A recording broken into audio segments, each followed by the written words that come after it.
Hello again, and welcome to Cracking the Rich Code, the podcast. I'm your host, John Verico, and I have another really special guest today. And I know you're getting tired of me saying that because I say that about every guest. Every guest is special, but it's so true.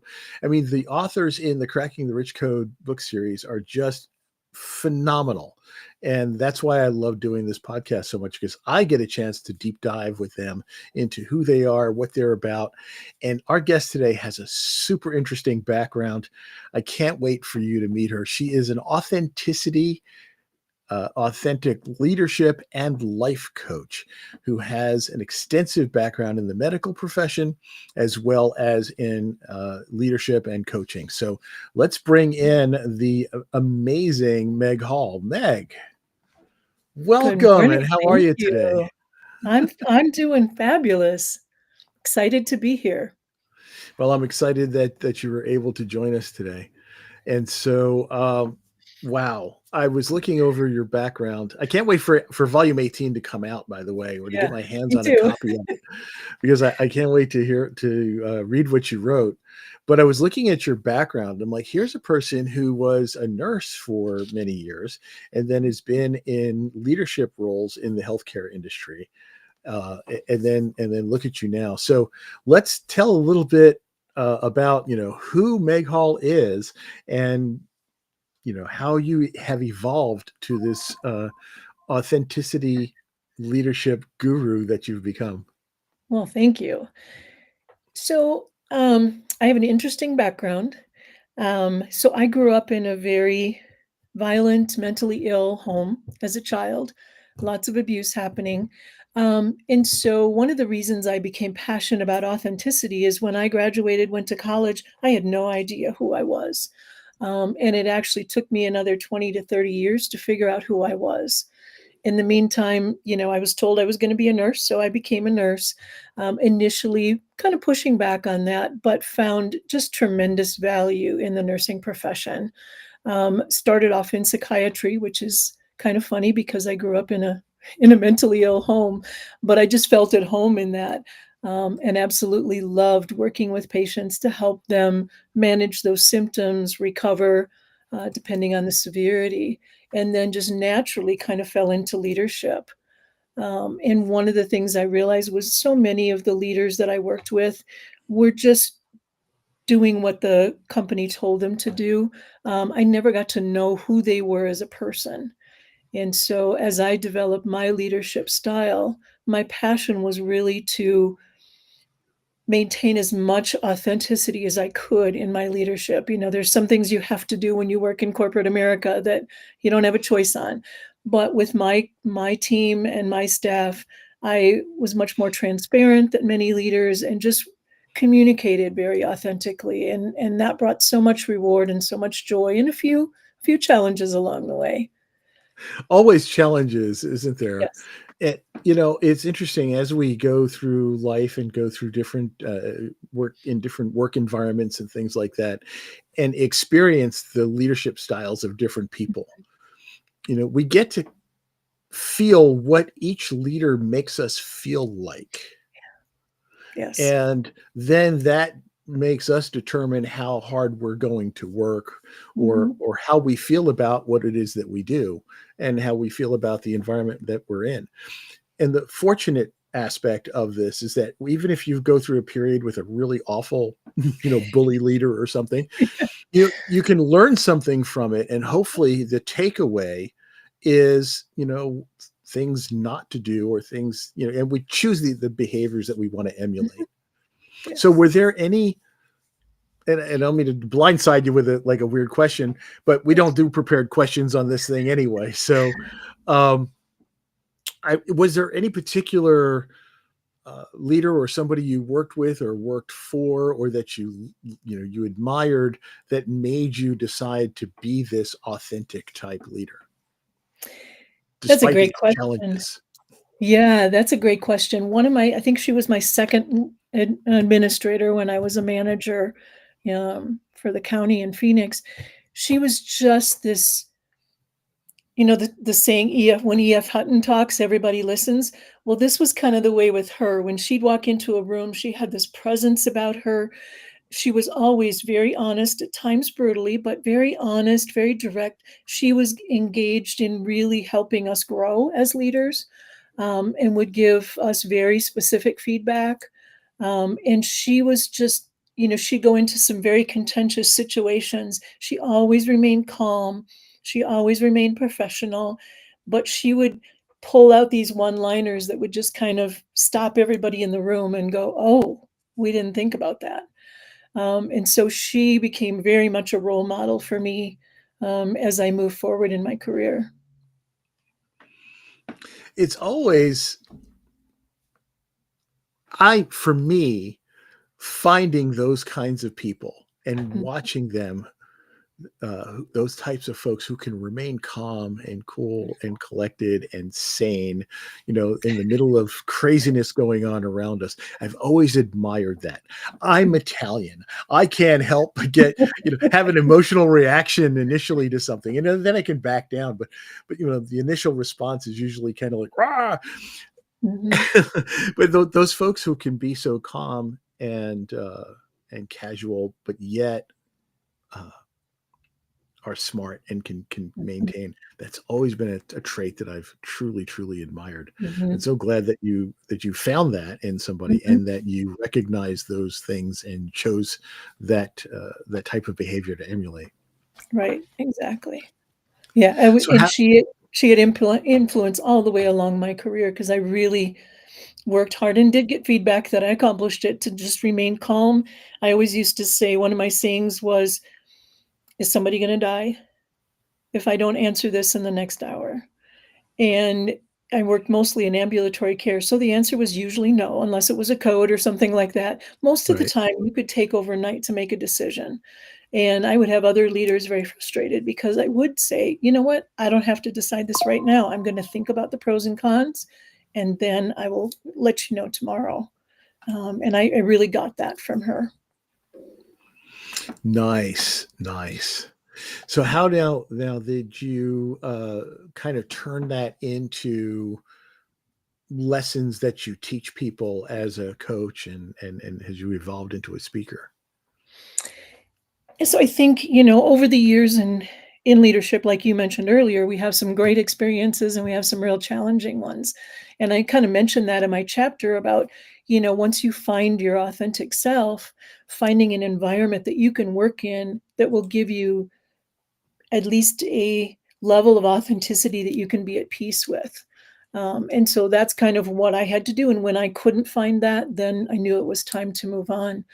But what I love doing was helping people and mentoring people and coaching people all along through my leadership career, to help them, number one, see who they really are, and then understand the implications of what they say, what they do, how they Right. respond. A lot of those things were very powerful that leaders didn't necessarily think about, and I didn't initially when I started leadership as well. And so we just really set the tone for what the people that are following us, and working with us are going to take. Nice. How did your career evolve that got you into positions where you were allowed to implement this? So I think part of it was I was always a calm leader. It doesn't mean that I didn't get wired up inside, but I always remained calm. I would always be thoughtful Like and think. like like like a duck, right? Calm on the Yeah, surface, yeah, but paddling like mad yeah, underneath. exactly. And so that was something that wasn't always common in leaders in healthcare. And so I think just establishing that I thought through things, that I would take my time to make decisions, that I would remain calm, and that I would present calmness to my staff so that they didn't overreact to things, I think made a big difference. I was also very much able from an early time to go to 10,000, 20,000 feet rather than just sitting, in my unit, and every decision and every, um, change that would come down, I wouldn't just look at it at what it was going to do for my unit or my clinic. I would look at it as, was this a good change overall?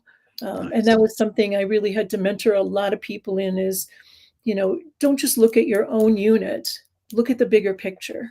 And I think that bigger picture view, along with the calmness and the thoughtfulness, I think is what helped me escalate me up into higher positions.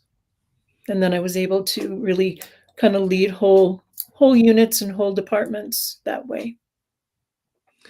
Nice. For those of you just joining us, we are chatting today with Meg Hall. Meg is a former nurse and was in healthcare leadership for many years. I think about 35 years, Mhm.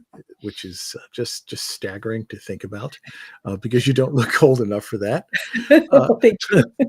and she's become a coach and a speaker, and more recently an author Mhm, in authentic leadership, mhm. and especially helping people that are in the healthcare and service industries. And it's really interesting to note that things that work in one industry can actually be applied in others. And Yes. people who are in service industries are all kind of that same mindset. Mhm. Of True. all serving others. It's not about making the bottom line dollars, although that's always in the back of the mind of everybody. But it's a different kind. It's different than selling Coke and Pepsi products or something. Right, It's right. all it's more about providing service to people. And, I'm of that mindset too. I spent 42 years in government, Mhm. and interestingly, not having to do anything with politics. That's a good thing. Always managed to avoid politics for the entire 42 years of my career. And I was always focused on the services that the government agencies provided to the people, and focused on giving credit to the people who were actually doing that work instead of the people who were in the leadership positions. Kind of ticked off the political appointees from time to time because I would ignore them, and I'd get the engineer and the cop and those guys out there on the street. But anyway, um, it's really an interesting mindset when you're working in that kind of an environment. So when Jim Britt reached out to you, I assume he's the one who invited you into the Cracking the Rich Code book series, Mhm. and you're sitting there going, "Cracking the Rich Code." You know.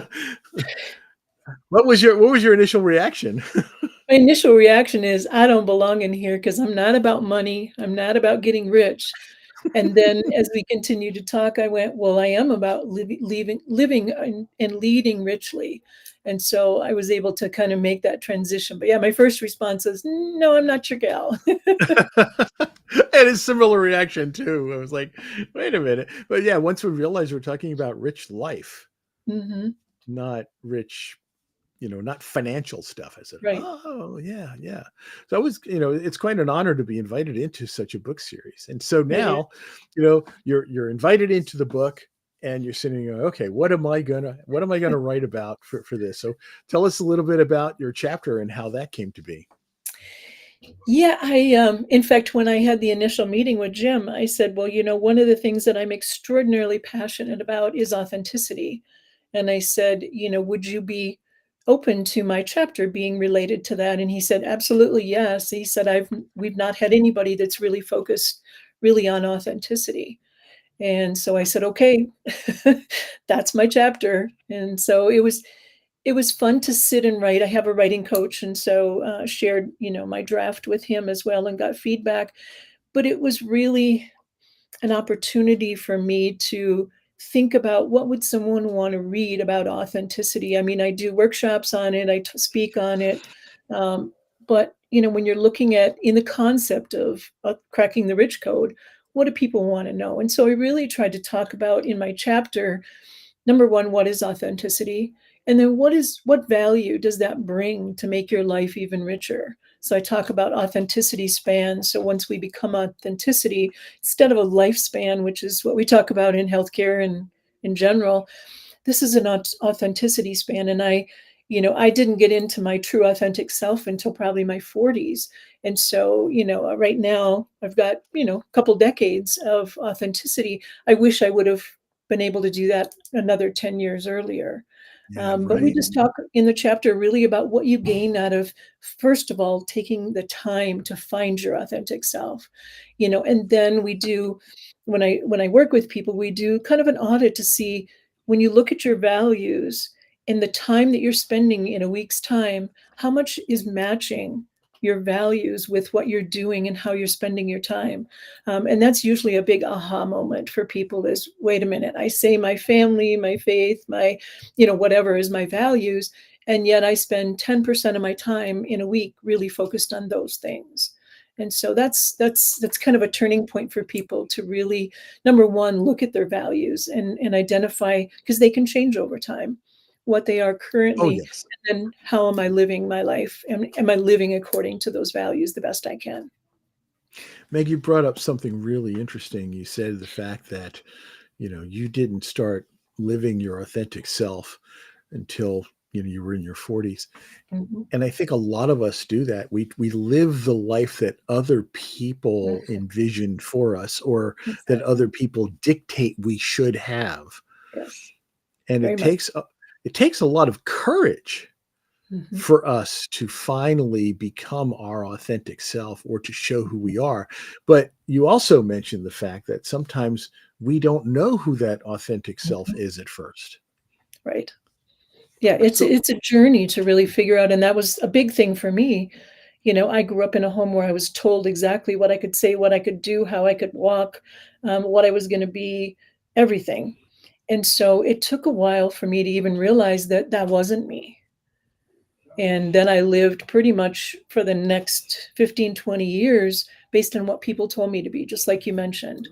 And so when it came time for me to go, wait a minute, this isn't who I am, and what I'm doing isn't really authentic.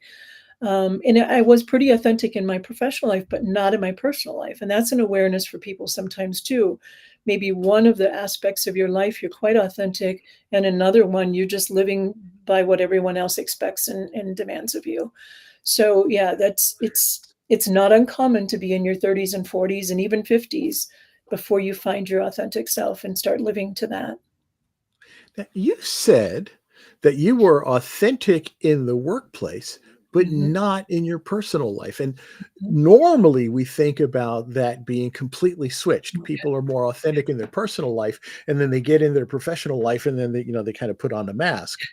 Yeah. Yeah, So, that's it. do you want to dive into that a little bit or share a little bit? I know it's getting into vulnerable areas, perhaps, Oh, no, but it's how okay. you were inauthentic in your personal life and yet being authentic in your professional life. Yeah, I've put a lot of thought into that as I'm writing my solo book, and one of the things was that when I, especially in my teen years, when I would go to school, I had some teachers that were just really authentic and grounded themselves, and they saw me. That was probably the first people that ever saw me and allowed me to be me when I was with them, both in music, and then I worked in the library part-time. And so I realized who I was kind of more professionally and how I wanted to be professionally. But when I went home, I was never allowed to be, who I was. And Uh, so when I went to college, I went through this rebellion period. And then after I got done with that, I'm like, okay, I'm a nurse. And the connection with people that I made as a nurse, caring for yeah. them, and sometimes their most vulnerable times in life, brought out that authentic me again. And so when I was a nurse and caring for people, I truly would be myself. But then I would go home and I, made a poor choice in my first husband. And so we had built this life of what he expected of me and who I was to be. And so I, with my kids, I think I was much more authentic, but in general, in our social life and my married life, I was not. I was somebody that others expected me to be. Yeah. What did it feel like to finally find yourself? Oh, it was amazing. It truly was, and it was a gradual process, and I talk about this, many times when I'm talking with clients, is one of the biggest signs that I realized I was not my authentic self and that I had not really done the work fully was when I got divorced and I was starting to date. I was picking people just like my first husband. And I'm like, no, that was, that was so unhealthy. It was toxic. That's not what I need. So I realized, and I got a phenomenal counselor and a great coach, and I really did the deep work. And then I noticed as I was doing that work, my picking was getting better. Until I finally found my current husband, who's Are making amazing. better choices. I was making better choices, and and some of the clients I work with, it's like they start out constantly picking the same people in as their boyfriend or girlfriend or whatever, Yeah. and then they get into these tragic, traumatic relationships, and they get out of it, and then they go right back into another one. And so that's one of the awarenesses I try to help them with is, you need to abandon that expectation of who you are, and let's find out who you really are. And then, trust me, you will pick better. Once you learn to love yourself and accept yourself, you will pick better. Yeah, that's the real challenge, isn't it? Kind of realizing that you are worth loving. Yes, But depending on what you've gone through in life, it is sometimes quite a challenge it to is. to find that, especially if you've been in abusive Mhm, relationships or anything like that. So mhm, I congratulate you for having the strength and the courage to make those changes in your own self, so that mm, you can now move forward and help others. mhm. Yeah, it was tough, but it was so worth it. And so, yeah, now I enjoy doing these workshops and coaching people, to help them get that same joy that I have, and realize that they don't have to continue on this cycle that they're on. Yeah, break the cycle. So important, Mhm. so Yep. incredibly important. So you hinted at the fact that you have your own book upcoming. Yes, I think I did. I'm about halfway through writing a book, and the book concept is finding the gifts in growing up in a mentally ill and abusive home. And so I talk about some of the stories that happened that gave me all these negative self messages and challenging. I really worked on surviving as a child. That was my goal, was to survive. Right. And so I talk about, that survival piece and give people kind of a taste so they have an understanding of it and the messages that I was given. And then I talk about the journey from taking those experiences. I'll just give you one example. Um, so my mother was in a very powerless situation in our home, and she was not able to prevent the abuse that was happening to me, but she wanted to do something to show me she was present and she loved me. So she would sneak in my room after a beating, or something had happened, and bring me some cookies or some ice cream or a piece of cake, um, and just tell me she loved me, and then scoot out again before she was caught. And that, for me, long term associated food, especially treats, with comfort. And so when I would get stressed or I was upset or whatever, food was my automatic comfort. And so it took, again, a long time for me to disassociate food and, comfort and dealing with my emotions. And, I got up to a very heavy weight. I actually was told about 42 years old that I had about 5 years left to live because of all the comfort things that I was using that was destroying my body. And so, that's just an example of, then I learned to, eat to live, though I enjoy good food still, I'm going to admit. But I don't, every time I'm upset, I don't go to food. I don't go to cookies. I don't go to chips. I don't go to ice cream, that kind of thing. And so that's something that's pretty common. My mother had the same association, and a lot of people I've worked with have that same association of food gives me comfort, or it That's why they feels call it whole. comfort food. Yep, Yeah, that's why they exactly. So call it comfort food. that's one example, of a chapter in my book that, I really talk about, how that message got put in my brain, and then, um, how we moved beyond that. I look forward to reading it when it comes out, and I hope to get one of the first autographed editions when it gets on the street. Absolutely. Yeah, I'm thinking it's probably going to come out around a year from now. Okay, So excellent, I excellent. will update you when So it's out. So, everyone, we are speaking with the absolutely incredible Meg Hall. Meg has had quite the interesting life. And if you want to know a little bit more about her and what kinds of services she provides, visit her website, which is firstqualityconsulting.com. I say it, I've got it flashing on the screen, but I say it out loud for people who are only listening to the audio portion of this. Go to firstqualityconsulting.com to check out some information about Meg Hall and all the things that she does. And Meg on LinkedIn as well, and you will find her as Meg Johnson Hall, which is her actual professional name and her full name. But you'll find her at Meg Johnson Hall. She goes by Meg Hall casually with us. And I think in your chapter in the Cracking the Rich Code, is it under Meg Hall or Meg Johnson Hall? It's Meg Johnson Hall. Meg Johnson Hall. Okay, well, we'll look for that in volume 18 of Cracking the Rich Code. Now, your chapter is got a long title to it, and that's because of your background in the medical community and all of that. And I know, having worked with scientists and engineers, I know how they write these in-depth long titles for their journal articles, because that's what the journal articles are. But look for this chapter. It is called "Why Meaningful Lives Aren't Guided by Longevity, but the Elongation of Our Most Authentic Chapters in Life." Mm-hmm. It's long, but it is intriguing. So I'm just going to say I'm looking forward to reading it. So we're already getting close to our wrap-up time. So Meg, what would you want people to know about this chapter and why they should read it? I think we go along in our day-to-day, just kind of doing our tasks, doing our work, caring for our family, just go, go, go. And we don't take time to pause and reflect and really think about, am I living my best life?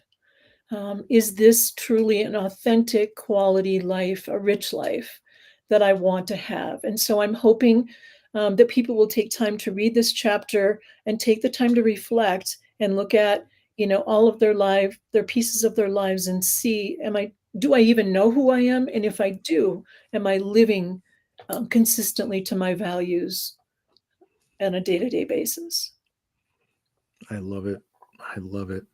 This has been a fantastic conversation, and I want to thank you for being vulnerable and for sharing, some of the darkness of your early life with us, so that we can understand, not only you, but also understand the value within ourselves and that light that shines within us, and how we can kind of really get that light fired up and become our own authentic selves. Yeah, I think that's a really important point. I think one of the things I try to convey out into the world in my speaking and in my books is there's hope, no matter what, because we've all had our share of trauma one way or another. Many of us have had very difficult childhoods, but we don't have to live in that. There's hope. Taking that courageous step to face it and learn the lessons from it and move forward is difficult, but it's so worth it. I think one of the most critical pieces of all of this is to know that you're not alone. Mm-hmm. You're not the only one who's gone through stuff. I mean, nobody maybe has gone through your exact situation, but you said it, right? Everybody's gone through some form of hell at some point in their life. There's an ancient proverb that says, if you live long enough, everything will happen to you. Mm. And basically, and sometimes you'll be doing well, sometimes not so well. Yeah. You'll have money, you'll need money. You'll have food, you'll be hungry. Whatever it is, at some point in your life, you will be the hero of the story. Mm-hmm. In another chapter of your life, you may be the victim, right, in the story. And in yet another part of your life, you may not even be aware of it, but you could be the villain in somebody else's story. And so we need to keep that awareness out there that, what we do and what we experience has impacts far reaching, and you don't know what someone else is going through at any given time. And that's why we just need to treat ourselves and each other with a little bit more compassion and understanding. And I think together we can make a better world that way. I agree. And Meg, thank you so much for doing your part to making a better world for people out there, and especially those people who are out there trying to serve others. Mhm. So serving those who are serving others, Mhm. that's kind of like an ideal place to be. And I'm so Yeah, glad you found this niche for yourself. thank you. Meg Hall of firstqualityconsulting.com. Check her out. Check out, connect with her on LinkedIn, Meg Johnson Hall, and read her chapter in Cracking the Rich Code, Volume 18, and look for her book coming out sometime next year. I will not ask you a working title because I don't want anybody to steal the idea from you ahead of time. Thank you so much for this opportunity. It was a pleasure. Thank you, Meg. It was a great conversation, and I look forward to chatting with you more in the future and to reading your chapter. So take care. Thanks, folks. This has been another great edition of Cracking the Rich Code, the podcast, and we will catch you next time.